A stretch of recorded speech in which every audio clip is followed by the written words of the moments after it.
Hello everyone and welcome to my YouTube channel. Today we are going to discuss about how to fix pending payments on iPhone iOS 18.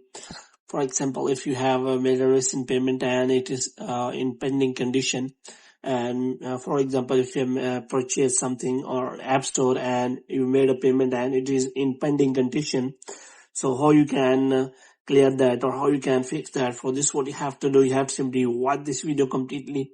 So without wasting any time, let's start the video. So first of all, what you have to do, you have to simply make sure that you are connected to a proper Wi-Fi or internet connection. And after that, what you have to do next is you have to simply go to settings.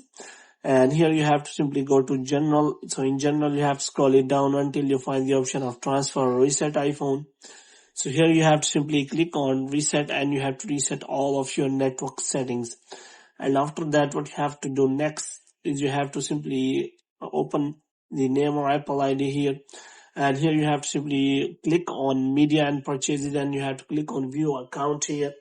As you click on view account, you have to wait for some seconds so that a new kind of interface is available to you, in which you will find all kind of information related to your payments and all the details about your address and all the things are available. So after a few seconds